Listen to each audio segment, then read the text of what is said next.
여러분, 양털을 깎을 때 그 양털이 얼마나 질이 좋고 또 많은 털을 얻을 수 있을까 하는 것은 목자에게 달려 있습니다.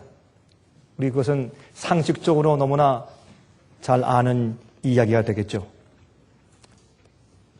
그 양이 얼마나 목자가 양들을 얼마나 잘 쳤는지, 어떻게 돌봤는지에 따라서 좋은 양질의 털을 얻을 수 있거나 또 많은 양의 털을 얻을 수가 있게 될 것입니다. 그런데 그 목자에게 주는 봉급이 얼마냐에 따라서 그 주인이 그 양털로 수입을 얼마나 얻을 수 있는지가 결정적이겠죠? 그렇죠? 예를 들어서 양털로 얻는 수입이 10만 불인데 목자의 봉급이 30만 불이면 그 양털의 값은 참 비싼 거죠. 20만 불의 손해를 무릅쓰고 그 주인이 그 목자를 30만 불을 주고 고용한 것이니까. 그러면 사실의 그 양털의 값은 어마어마하게 비싼 것이 되는 것입니다. 제가 이렇게 말씀드린 이유는 양털 값이나 장사에 대한 것을 말씀드린 것이 아니라 제가 의미가 있어서 이렇게 말씀을 드렸습니다. 여러분, 이 세상에서 가장 값이 비싼 그런 목자가 있었습니다. 이 목자는 왕좌에 오를 후보자였었습니다. 큰 제국의 왕자였습니다. 그런데 그가 그 높은 자리와 교육에서 내려와서 이름 없는 광야에서 장인의 양과 염소떼를 치는 천한 목자가 되었습니다. 참 비싼 목동이었습니다. 그렇게 값비싸고 그렇게 자격이 충만한데 그런 천한 목자의 직업을 가지고 있던 사람은 사실 과거에 없었을 것입니다. 그래서 참 비싼 목자였고, 그렇기 때문에 그가 기른 양떼에서 나온 양털들은 얼마나 비싼 것들이었겠느냐고 말입니다. 그래서 세상에서 가장 값비싼 양털이었을 것이다. 그렇게 생각을 하는 것입니다. 제가 이렇게 말씀드린 이유는 제가 모세에 대해서 좀 말씀을 드리려고 이렇게 말씀을 드립니다. 사도행전 7장 18절부터 있는 말씀을 좀 읽어보도록 하십니다. 사도행전 7장 18절부터 36절까지 있는 말씀을 좀 펴서 읽어보십니다. 사도행전 7장 18절부터 38절까지 있는 말씀입니다. 좀 길지만은 우리가 그 당시에 이 출애굽하기 전에 모세의 역사를 좀 다시 한번 상기하는 의미에서 한번 읽어보도록 하십시다. 요셉을 알지 못하는 새 임금이 애굽 위에 오르매 그가 우리 족속에게 괴계를 써서 조상들을 괴롭게 하여 그 어린 아이들을 내어버려 살지 못하게 하려 할세. 여러분, 여기에 있는 말씀은 참 이상하게 들리죠? 아니, 요셉의 그 꿈 해석하는 것을 보고 감동을 받고 그를 금방 총무 대신에 올려서 일을 하게 하며 또한 얼마나 큰 업적을 그가 남겼어요. 7년 동안 정말 풍년 때 큰 창고들을 짓고서 양식을 모아들였기 때문에 그 다음에 7년, 6년 동안에 애굽이 서바이브 할 수 있었고 그 다음에 그 주위에 있는 모든 나라들을 지배할 수 있는 그런 놀라운 지혜를 이 요셉에게서 얻었어요. 그래서 이 바로 왕과 애굽은 정말 너무나 요셉에게 큰 빚을 진 나라였습니다. 그런데 갑자기 왕이 바뀌니까 이스라엘 백성들은 노예를 삼아서 고생을 시키더니 아니 또 어떻게 해요? 그 낳는 아이들을 전부 다 남자이면 다 죽여라는 명령을 내리는 것입니다. 이게 어떻게 된 노릇입니까? 이럴 수가 있습니까? 아무리 해도 이렇게 짧은 시간 동안에 이럴 수가 있겠냐 말입니다. 그것은 왜 그런가 하면 요셉이 있었을 당시에 요셉을 국무총리로 들어 올렸던 그 바로 왕은 사실은 애굽 사람이 아니었습니다. 고고학적으로 보면 이 사람은 힉소스족이에요.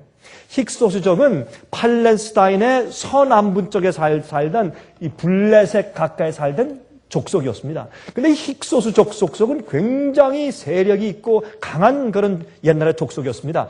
그런데 그 족속이 애굽에 내려가서 애굽을 쳐서 침략하면서 애굽 족속들과 같이 섞이게 되었습니다. 그러면서 굉장한 암투들이 그들 사이에 있었는데 힉소스 출신의 한 사람이 왕이 되었어요. 그러니까 그 사람이 바로인데 그 당시 힉소족은 이 요셉과 같이 팔레스타인, 가나안 땅 족속이요. 그러니까 그가 보니까 요셉이 누구 족속이에요? 팔레스타인 사람이에요. 가나안에서 온 사람이요. 그러므로 자기와 가까운 민족으로 생각을 했기 때문에 요셉을 국무총리로 올리는 일은 상당히 쉬웠다 그 말입니다. 애굽 사람이었으면 절대로 그렇게 안 했을 것입니다. 그런 역사적인 배경이 있는 것을 우리가 알아야 될 것이에요. 그래서 그들이 이제 다시 독립운동을 해서 힉소 족속을 다 몰아내고 요셉을 국무총리로 세웠던 그 당시의 왕조와 후예들을 완전히 다 처결하고 없애버린 다음에 사실은 애굽이 독립운동을 다시 한 것이에요. 그렇기 때문에 이스라엘 백성들을 노예로 만들고 그렇게 핍박할 수가 있었던 것입니다. 왜? 자기들 침략했던 힉소족의 왕조들에 의해서 높이 말았던 이스라엘 백성들이 얼마나 미워요. 그래서 하루아침에 노예를 삼은 것이에요. 이것이 고고학적인 배경입니다. 그래서 이해하면 우리가 이 성경 말씀을 훨씬 더 아주 분명하게 이해할 수가 있는 것입니다. 자, 그런데 마귀는 이러할 때에 옛날 아브라함 때부터 약속하신 이제 이렇게 한 400년 동안 이렇게 그 노예로 살고 고생하다가 하나님께서 나와 같은 한 선지자를 일으켜서 너희를 내올 것이다 라는 그 예언을 누가 합니까? 마귀도 한단 말이에요. 그래서 마귀가 어떻게 했어요? 지금 보니까 이제 그 구세주가 태어날 때가 되었다. 그러므로 아예 태어나는 이스라엘 백성들의 남자아이긴 다 죽이라 하는 명령을 내린 것이에요. 마귀가. 그런 것을 우리가 짧게 성경에서 읽는다 그 말입니다. 계속 읽어보십시다. 이럴 때에, 자, 20절에 그때에 이러한 환경 속에서 모세가 났는데 하나님 보시기에 아름다운지라 그 부친의 집에서 석 달을 길리우더라. 자, 하나님께서 말이죠. 어떤 사람을 택하실 때 미리 아시고 택할 수가 있습니까? Yes. 하나님이시니까. 우리는 우리는 흙이고 하나님은 토기장이에요. 하나님께서 누구는 조그만 찻잔을 만들고 누구는 멋있는 고려 도자기를 만들고 누구는 더 큰 자기를 만들고 무슨 불평이 많냐 말이에요. 주님께서 만드시면 만드시는 거지.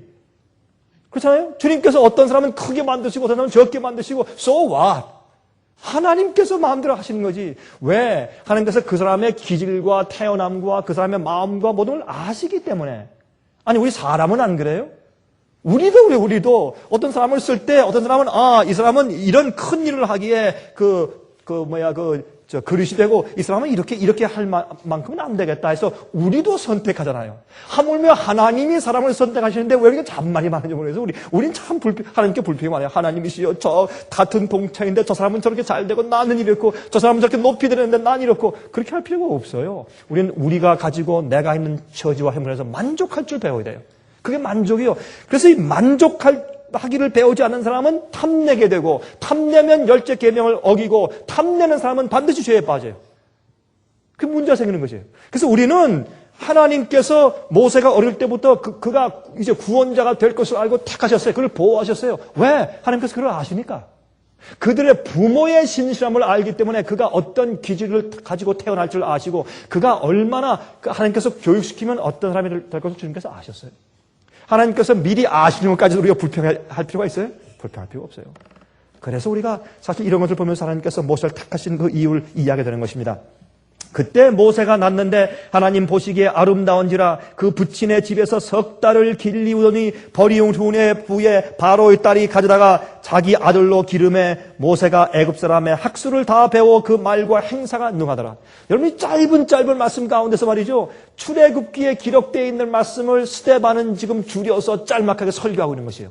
그런데 얼마나 요약을 기가 막히게 하는지 몰라요. 그 모세 생애 가운데서 중요하게 우리가 중점적으로 이해해야 할 포인트들을 딱딱 집어가지고 스데반이 그걸 설명을 하니까 스데반이 자기가 돌에 맞아 죽기 전에 사내들인 앞에서 설교하는 것이에요. 성령이 충만해서 이게 우리가 앞으로 늦음이 성령을 받고 큰 소리 외칠 때 이렇게 할 것이에요. 성경 전체에 놀라운 그 말씀 가운데서 요점만 딱딱 골라가지고 얘기할 때 너무나 분명하고 확실하고 힘이 있을 것입니다. 그게 큰 소리 외침이에요. 지금 여기 스데반이 큰 소리 외침을 하고 있는 것이에요. 유대의 지도자들 앞에서 지금 그 큰 소리 외침을 하고 있는 것이에요. 그때 우리가 이해해야 할 중요한 요점만 딱딱 골라서 이 전 모세의 생애를 모세의 그러니까 얼마예요? 120년입니까? 120년 동안의 모세의 생애를 한마디로 딱 이게 짤막한 설교를 줄여서 설명하고 있는 것이죠. 그런데 여기에 자, 여기에 이제 그 모습이 너무 태어나도 너무 예쁘니까 차라리 죽일 수는 없고 어떻게 해요? 이 엄마가 할 수 없이 자기 딸 미리암과 작전을 세우고 갈대로 상자를 만들고 거기에 이제 이 골타를 칠해가지고 물 들어오지 않게 하고 거기에 또 여러 가지 이렇게 천을 싸고 거기에 아기를 놓고서 기도하고 그것을 나일강에 떠내려 보냅니다. 그것은 성령의 감동이었어요. 하나님께서 그렇게 하라 그랬어요. 그들이 그런 감동을 받고 그래서 떠내려 보내면서 얼마나 이 엄마 기도했을까요? 떠내려 보내는데 하필이면 그것이 돌아서 하필이면 바로의 공주가 목욕하는 데로 갔어요. 그게 주님의 섭리죠.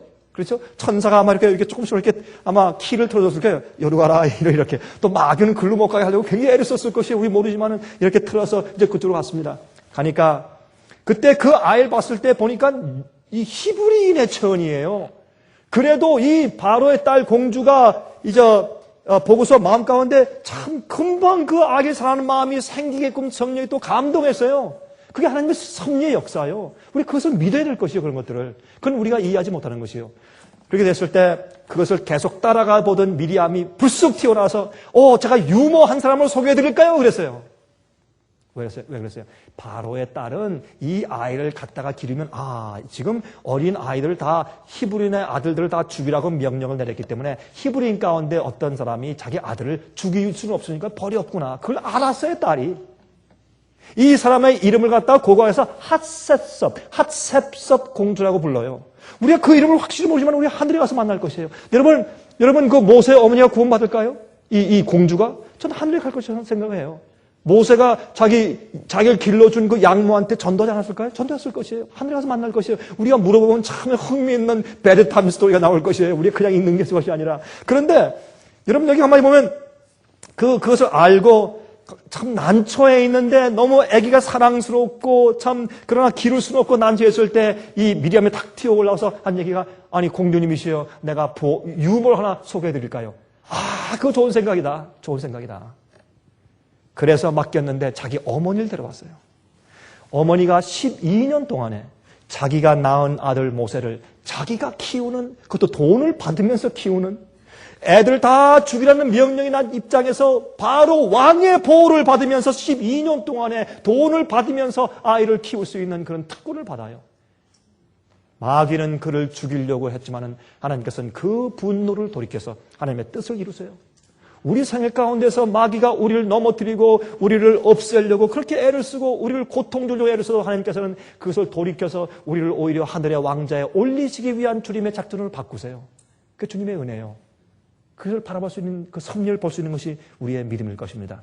자, 그런 다음에 여기 보십시다. 그때의 그 어머니가 이 요게벳이 모세를 키울 때 12년 동안에 얼마나 열심히 키웠을 것이에요. 여러분들이 여러분의 자녀를 키울 시간이 얼마밖에 없다라는 정확한 시간이 주어진다면 여러분들 무엇을 가르치겠어요? 목숨을 다해서 앞으로 애굽 궁전에서 살 때 이길 수 있는 것을 가르칠 것이 아니에요. 그래서 그는 아브라함의 하나님과 이삭의 하나님과 야곱의 하나님과 요셉의 하나님을 가르쳤어요. 모세는 어릴 때 12살 때 충분히 그가 가정교육을 받았기 때문에 궁전에 가서 그 놀라운 학습을 했더라도 그는 하나님을 버리지 않았어요.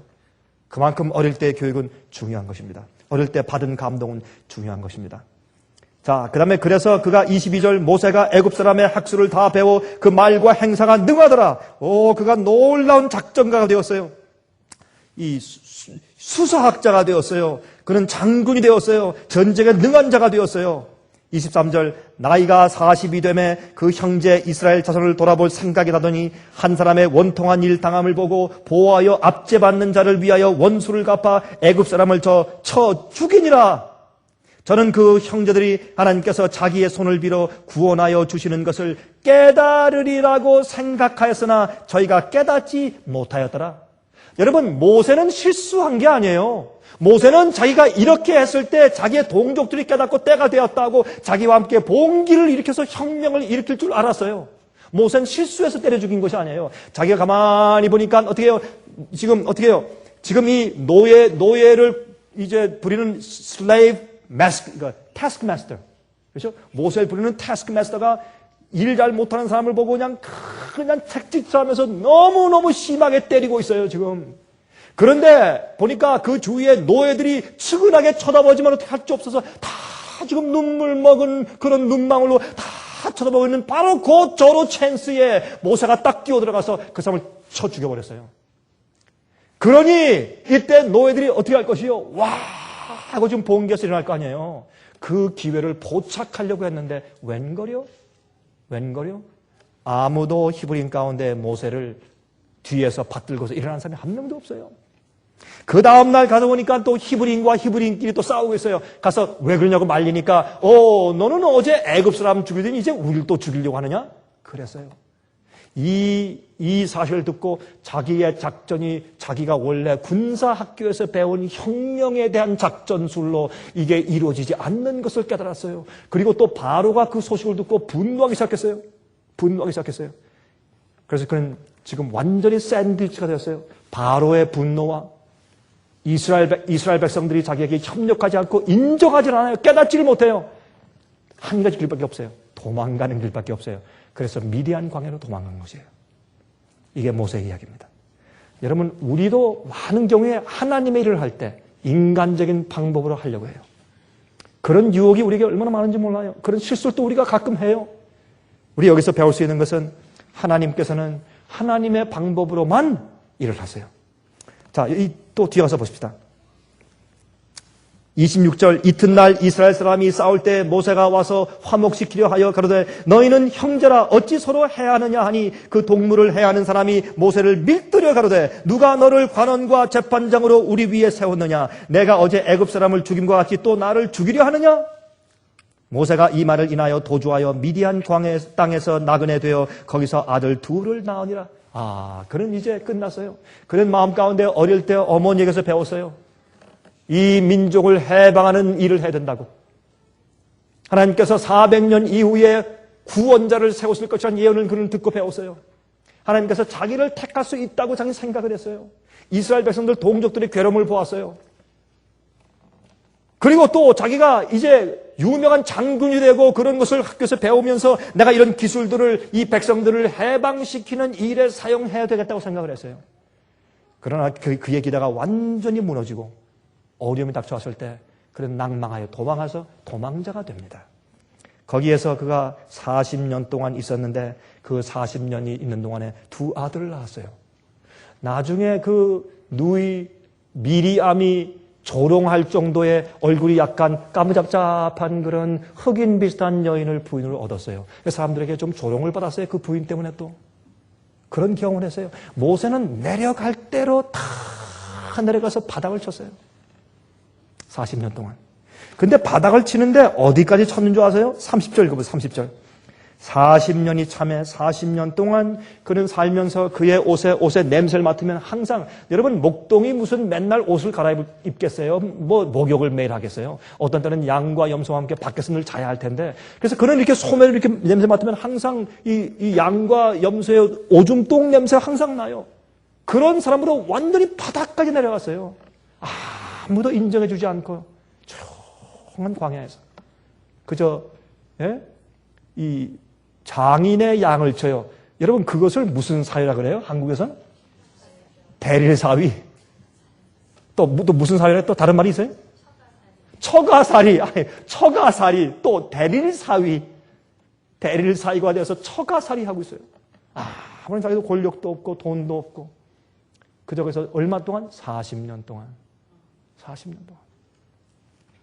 저는 이 말씀을 제가 이번 주에 다시 읽으면서 저는 이것을 제 자신에게 한번 적용해 봅니다. 참 내가 모세 같은 교육을 내가 과연 받았는가. 사실 하나님의 종들이 모세 같은 교육을 받고 지낸다면 정말 백성들을 올바로 인도할 수 있을 텐데 하는 그런 마음이 사실 다시 들었어요. 읽으면. 근데 40년이 지난 다음에 이제 40년이 차니까 보세요. 30절. 천사가 시내산 광야 가시나무 떨기 불꽃 가운데서 그에게 보이시거늘 모세가 이 광경을 보고 기이 여겨 알아보려고 가까이 가니 주의 소리 있어 나는 내 조상의 하나님 즉 아브라함과 이삭과 야곱의 하나님이로다 하신데 모세가 무서워 감히 알아보지 못하더라.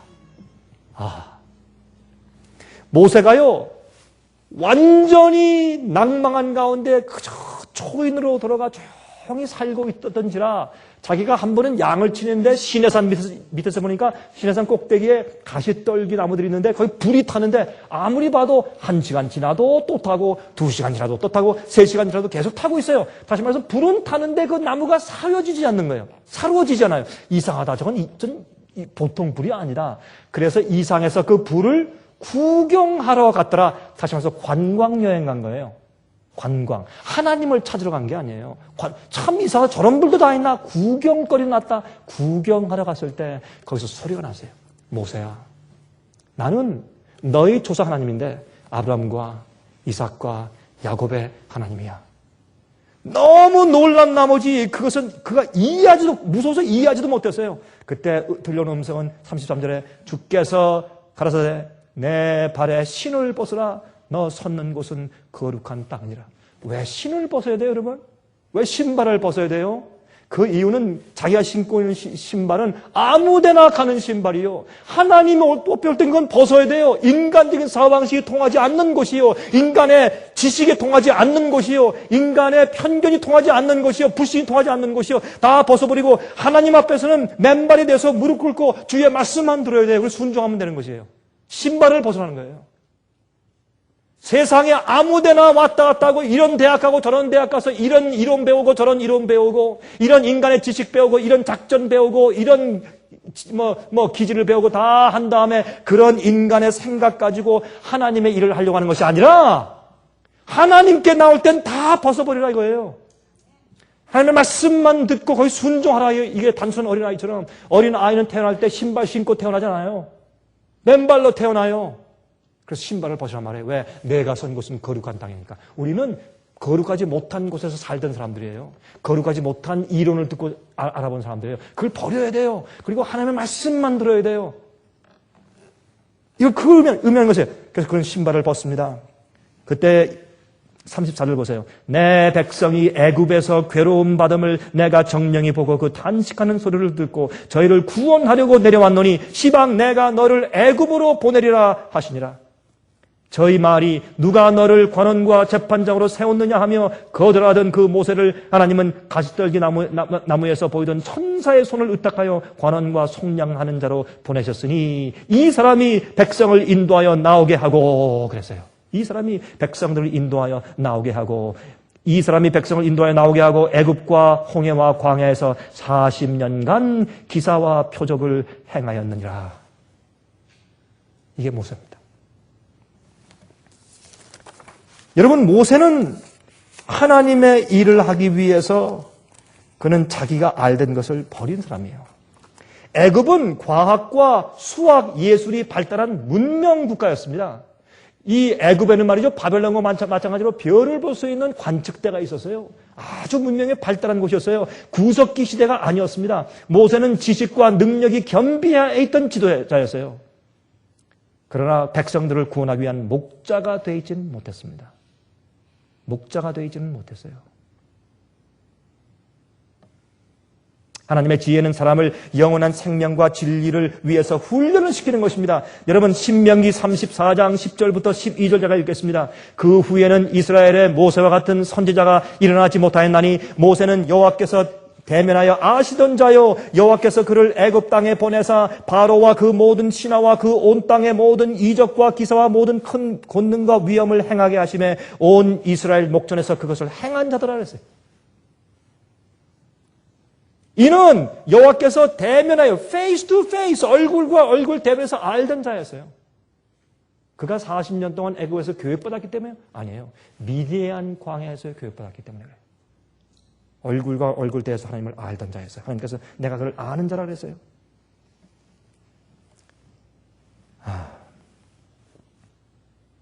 그의 훌륭한 가정교육은 12년 동안의 어머니에게서 배운 가정교육은 애굽의 궁전의 교육을 이길 수 있었습니다. 그는 훌륭한 전략가와 정치 지도자로 훈련받았지만 그러나 하나님의 백성들을 인도해낼 수 있는 인내하고 사랑스러운 온유한 지도자가 될 수 있게 만들지 못했습니다.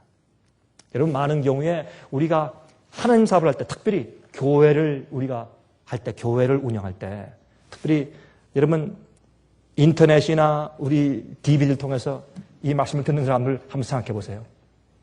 오늘날 교회를 운영하는 방법이 어떤 것들이에요? 어떻게 교회를 운영하고 있습니까? 그것은 세상에서 받은 교육 사상과 방법대로 하고 있잖아요. 오늘날의 교회의 성장학은 어떻게 하면 회사의 이익을 성장시킬 수 있는가 하는 방법에서 나온 것 아니에요? 그것을 받아들여가지고 교회 성장학을 만들어 놓은 거 아니에요? 특히 진리와 복음을 전하는 방법을 대중이 선호하는 방법으로 바꿨어요. 원칙이 무엇인가, 성경 말씀과 진리가 무엇인가, 그건 둘째예요. 어떻게 해야 더 많은 사람들을 교회에 오게 할 수 있을까? 어떻게 해야 대다수가 선호하는 방법을 사용할 수 있을까? 어떻게 하면 우리 교회가 인기가 있을까? 어떻게 하면 우리가 더 대중적이 되어서 더 많은 사람들이 교회에 와서 앉아있게 할 수 있을까? 일단 앉혀놔야 우리가 진리를 가르칠 수 있지 않는가? 이것이 초대교회가 타락한 이유가 아닙니까? 잘못한 이유 아닙니까? 그래서 회사의 이익을 성장시키는 방법에서 따온 것이요. 특히 다수가 좋아하고 대중이 선호하는 방법을 여론조사해서 그 여론조사 때문에 어떤 표준과 진리를 뒷전치고 회사의 이익을 먼저 추구하는 방법이 오늘날 교회의 성장학으로 둔갑했기 때문에 교회의 진리가 타락하고 타협하게 된 것이에요. 진리와 원칙을 버리면서 회사의 이익을 추구하는 방법이 생겨버리게 된 것입니다.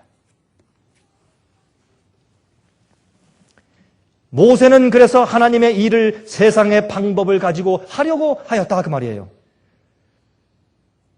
자, 그래서 사실 우리가 스데반의 이 얘기를 가만히 읽으면 바로 이 사실을 우리가 그 짤막한 설교 가운데서 이해하게 되는 것입니다. 다시 말해서 왜 스데반이 자기가 돌에 처음 맞아 죽기 전에 사내들인 그 당시에 정치가들, 교회 지도자들 앞에서 이 설교를 왜 합니까? 당신들도 똑같은 방법을 하고 있는 것이요.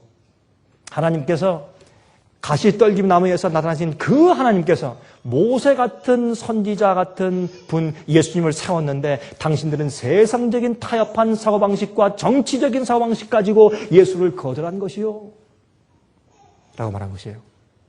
그러나 모세는 미디안 광야에서 교육을 받았기 때문에 하나님을 대면에 알아봤지만 당신들은 하나님을 대면에서 모르는 사람들이요, 그 말을 하고 있는 것이에요. 스데반이 지금 그 과거의 성경을 가지고 설교하는 것입니다. 모세는 광야에서 말이죠, 양들이 자기 말을 왜 안 듣는지, 어떻게 해야 그들을 인도할 수 있는지를 배웠어요. 세상의 교육은 경쟁을 가르치고 칭찬과 아첨을 가르쳐요.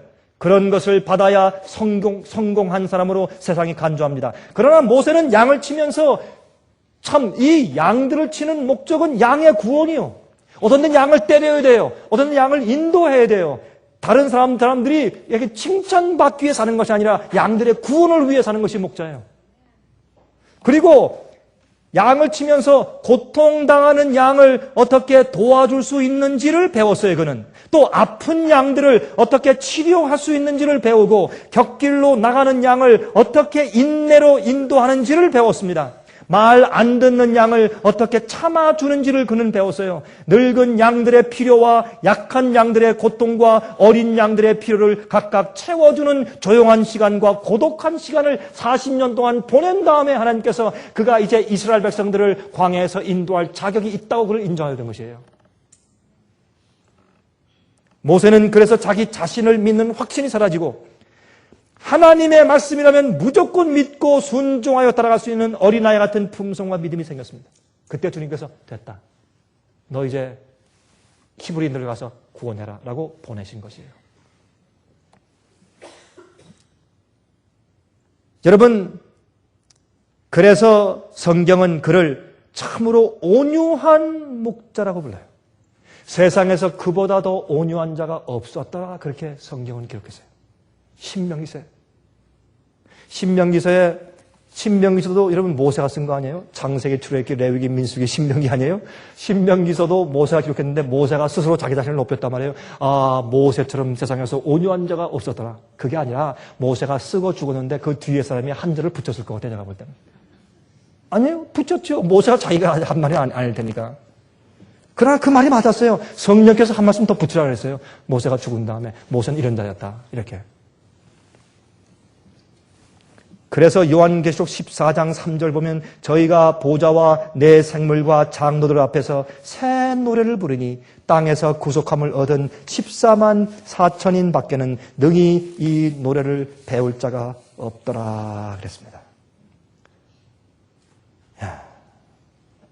이게 14만 4천이 부르는 새 노래예요. 경험의 노래예요. 그런데 계시록 15장 2절 3절에 그 새 노래가 무엇인지를 설명해요. 또 내가 보니 불이 섞인 유리바다 같은 것이 있고 짐승과 그의 우상과 그의 이름의 수를 이기고 벗어난 자들이 유리바닷가에 서서 하나님의 검은 고를 가지고 하나님의 종 모세의 노래 어린 양의 노래를 불러 가로되 주 하나님 곧 전능하신 이시여 하시는 일이 크고 기하시도다. 만군의 왕이시여 주의 길이 의롭고 참되시도다 그랬어요. 그러니까 14만 4천이 앞으로 부를 그들의 새 노래가 무엇이에요? 모세의 노래와 어린 양의 노래. 왜 모세의 노래예요? 모세가 미디안 광야 동안에 교육받은 노래고 그가 이스라엘 백성들을 40년 동안 인도하면서 하나님을 따라간 노래예요. 그것이 모세의 노래예요.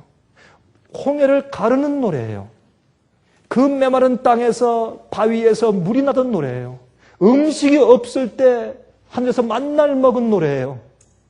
그는 양식이 없는 광야에 믿음으로 200만 명 이상의 민족을 건드리고 들어갔어요. 그것은 믿음이에요. 모세의 믿음의 노래예요. 14만 4천은 그런 믿음의 노래를 부를 것이 앞으로. 환난을 통과하면서 모세 같은 믿음을 그들이 발휘할 것이에요.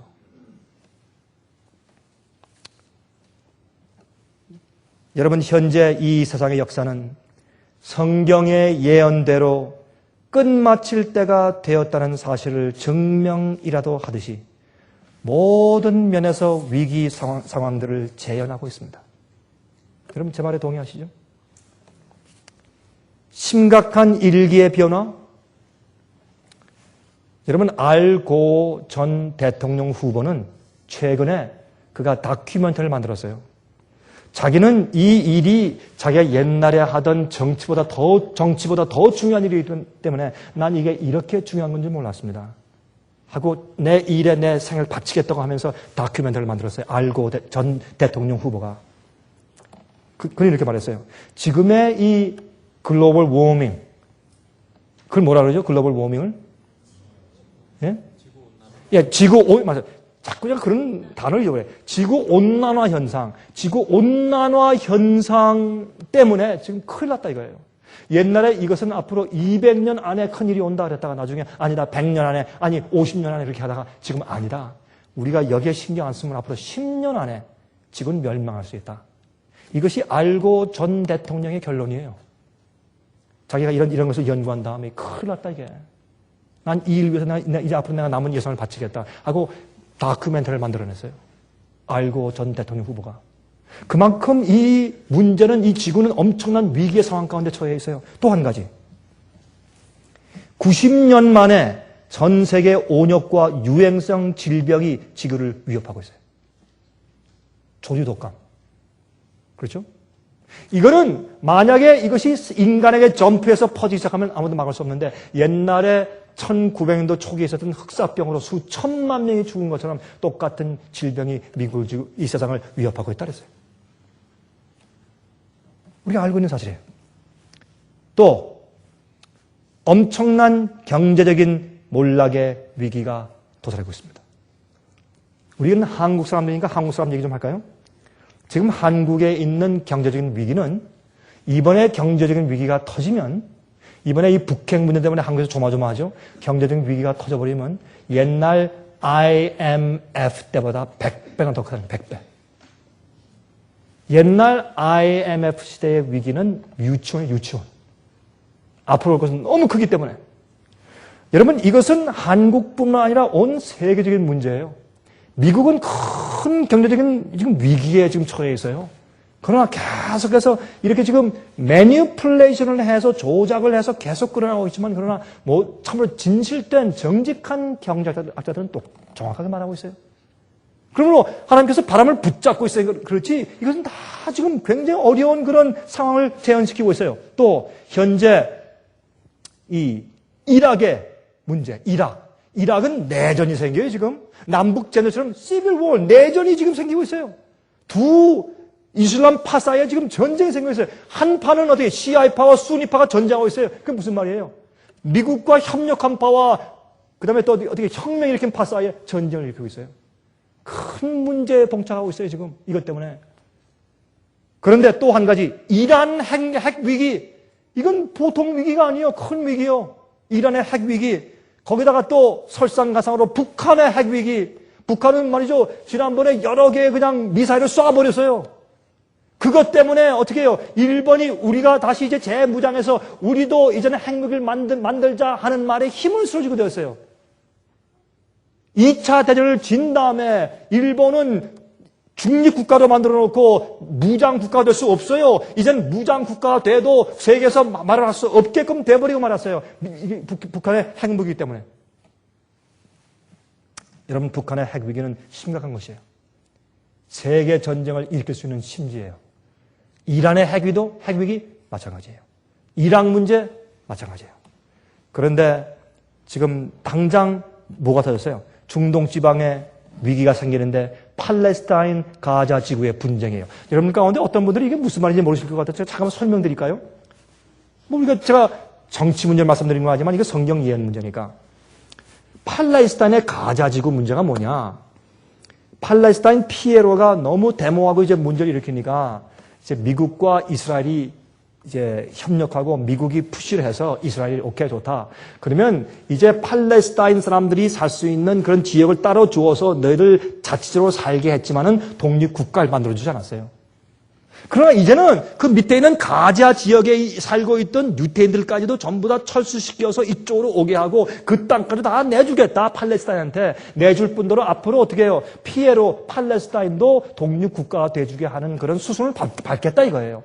그거를 세계 여론과 미국이 푸시함으로 할 수 없이 이스라엘이 그걸 하고 있는 중인데 또 자꾸 분쟁이 생겨가지고 지금은 어떻게 해요? 서로 싸움질을 하다가 팔레스타인 사람들이 이스라엘 군사 한 명 갖다 납치해 버렸어요. 그걸 또 계기로 또 이스라엘 가서 그냥 비행기로 폭격하고 대포 속에서 막 가서 막 폭격하고 난리를 해가지고 또 그 국지 전쟁이 생겨버린 거예요.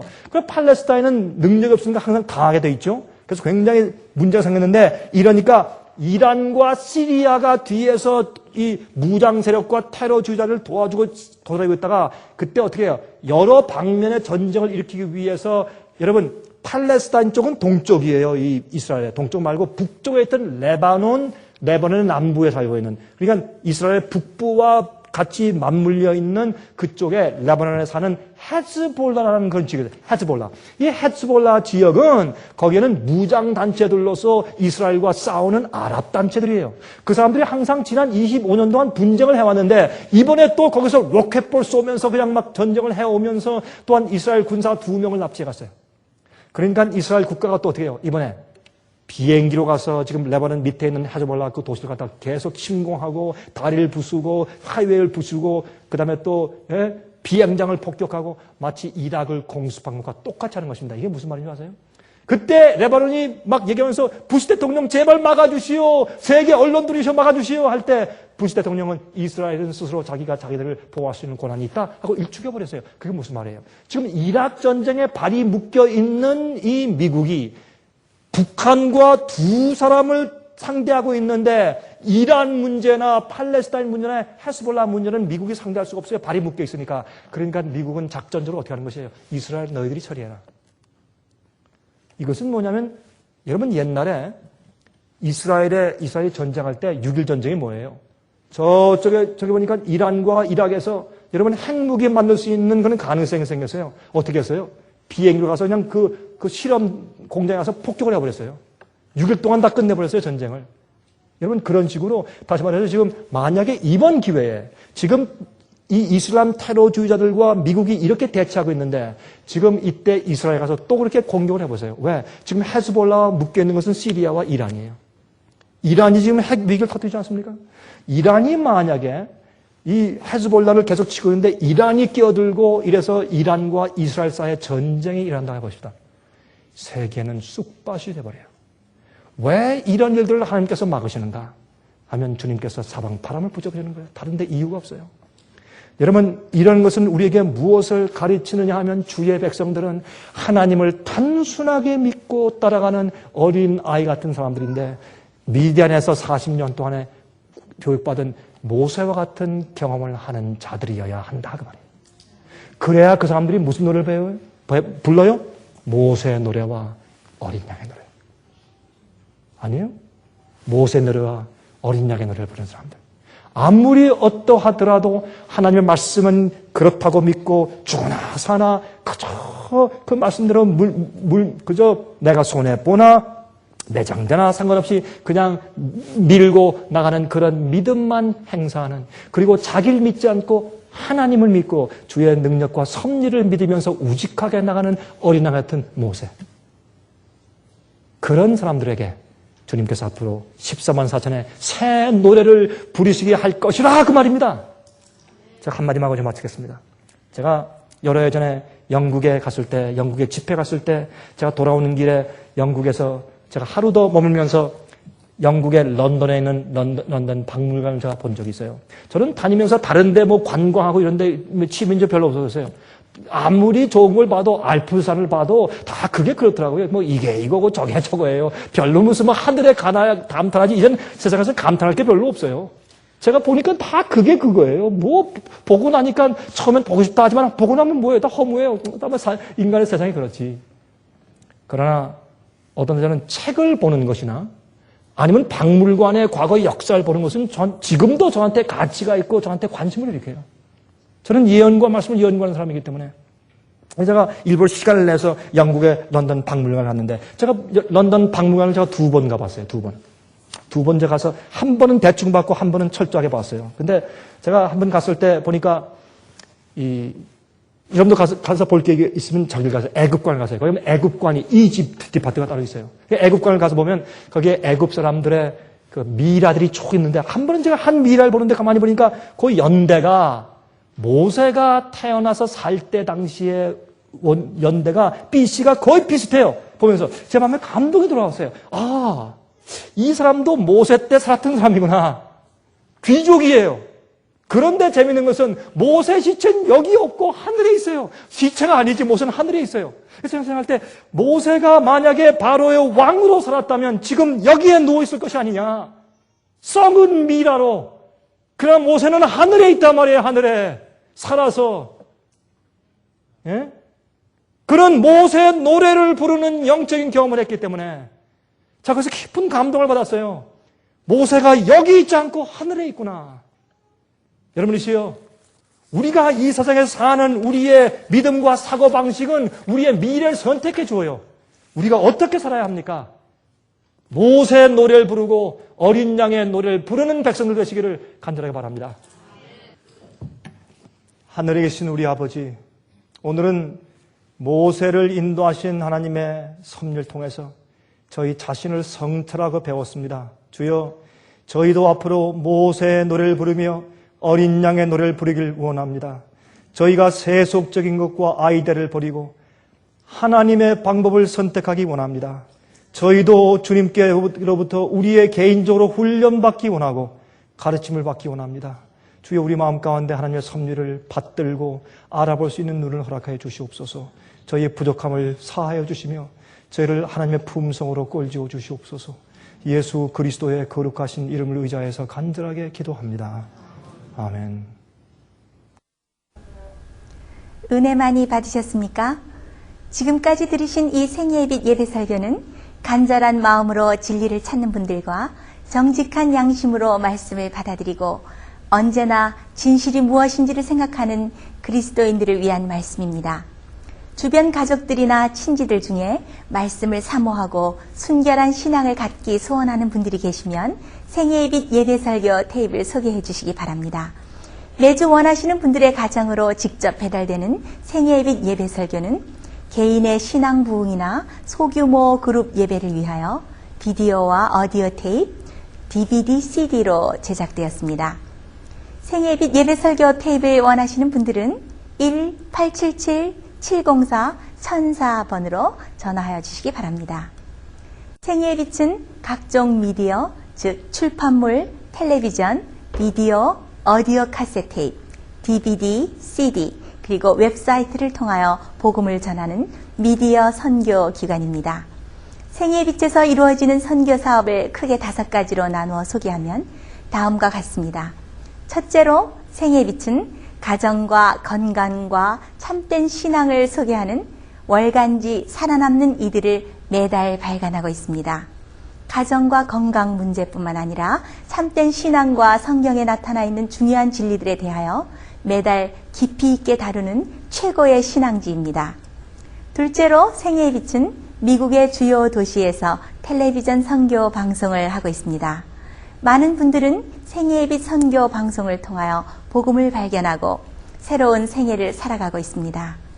셋째로 생애의 빛에서는 우편 통신을 통하여 평신도들의 성경 연구를 도와드리는 성경통신학교를 운영하고 있습니다. 성경에 나타나 있는 중요한 문제들에 대하여 체계 있게 공부하기를 원하시는 분들은 성경 연구 단기 코스와 계시록을 통한 성경 교리 연구, 또한 요한계시록 연구 과목을 신청하시기 바랍니다. 교재 및 모든 비용이 무료인 생애의 빛 성경 연구 과정을 통하여 복음과 예언 문제를 가장 쉽고 체계 있게 공부하시기 바랍니다. 넷째로 생애의 빛은 예언 연구를 위하여 특별하게 제작된 비디오 시리즈를 나누어 드리고 있습니다. 성경 구약과 신약의 대표적 예언서인 다니엘서와 요한계시록을 처음부터 마지막까지 자세하게 해설해 드리는 예언 연구 비디오 시리즈를 통하여 많은 분들이 성경과 미래에 대한 새로운 시야를 가지고 살아가게 되었습니다. 마지막 시대의 복음과 비밀이 담겨져 있는 다니엘과 요한계시록 비디오 시리즈를 신청하셔서 새로운 영적 부흥을 체험하시기 바랍니다. 다섯째로 생애의 빛은 생애의 빛 원장이신 강병국 목사님의 예배 설교가 담겨져 있는 비디오와 오디오 테이프, DVD나 CD를 원하는 모든 그리스도인들에게 나누어 드리고 있습니다. 매주 생애의 빛 예배 설교 테이프를 받기 원하시는 분들은 생애의 빛으로 연락하여 신청하여 주시기 바랍니다. 끝으로 생애의 빛 선교 사업에 대해서 좀 더 자세하게 알기 원하시는 분들은 웹사이트 www.sostv.net를 방문하시기 바랍니다. 생애의 빛 웹사이트에는 지금까지 나온 모든 월간지와 비디오 테이프과 텔레비전 방송물들을 누구나 무료로 보실 수 있도록 준비되어 있습니다. 지금까지 소개해드린 생애의 빛 선교 교재들 중에서 원하시는 책자나 테이프 있으시면 무료 전화 1-877-704-1004번으로 신청하여 주시기 바랍니다. 미국 동부 시간으로 월요일부터 금요일까지 9시에서 5시 사이에 전화해 주시기 바랍니다. 그럼 다음 시간까지 안녕히 계십시오.